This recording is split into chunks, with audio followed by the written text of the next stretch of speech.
Okay, here we are today. We've got James McLean with me. It's Citizens Eye, and we're at Apex House, and we're just going to be talking a little bit about the Leicester Homelessness Council. Yeah.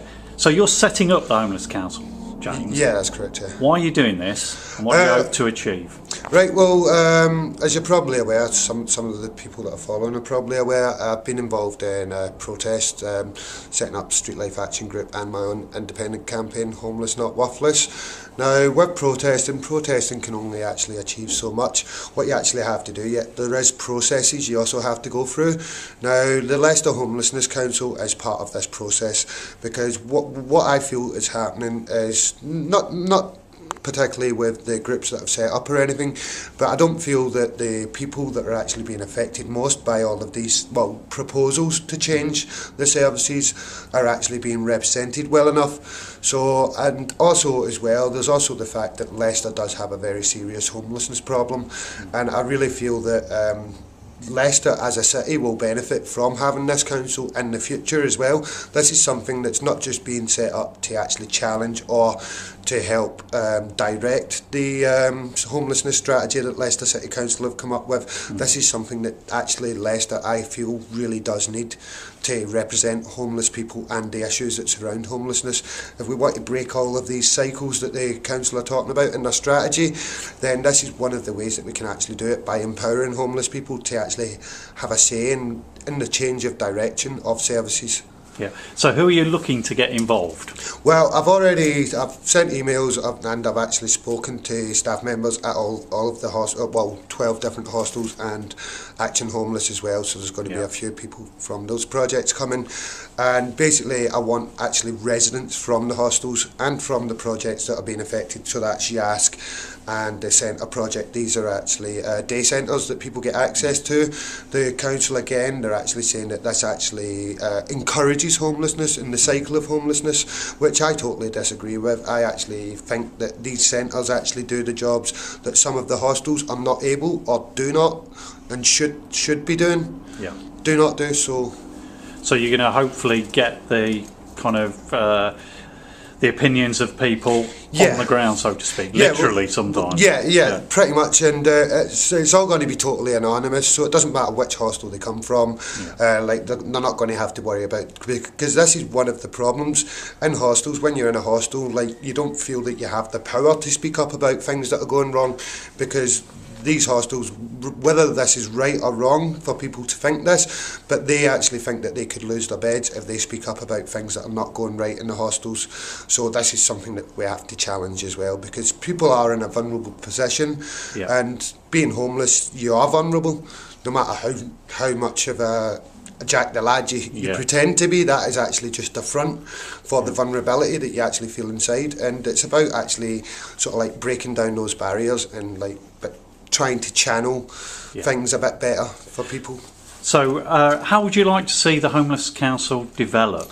Right, well, my actual aim, now this is something that I'm not going to decide, this is actually going to be decided at the first meeting and going forward, this is going to be decided by the people, but my actual personal view and aim is to actually make this a political lobby group, because there is political lobby groups for homeless services, but they tend to be charities, like Shelter, like Action Homeless, and not that I have anything against these charities, they do brilliant work, but they do have vested interests as well, and that's again not to criticise them, but like, we don't actually have something that's actually led by the people that are being affected by all of these decisions, and this is what we do need, and it's something that we need throughout society in different levels, but it's something that homelessness is it's so swept under the carpet. Like, mental health is not even mentioned in the strategy, and it's the biggest, most pertinent issue when you're homeless. Your mental health is affected straight away just by not having anywhere to live. You don't know what's going to happen the next day. You could be chucked out,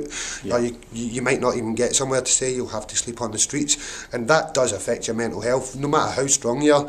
I've actually been in that situation, and I've been in that situation since I was 16, so I'm actually one of the ones they're talking about in the cycle of homelessness. But there's actually stories on the website that if you actually read one of the stories that I done, a 7-day quest for justice and answers, it actually explains why I'm in this cycle, and this is part of the problem. They're not actually addressing the issues of why They're just saying, oh well, the cycle of homelessness is a problem and we need to solve it by shutting down the hostels. That doesn't even make sense.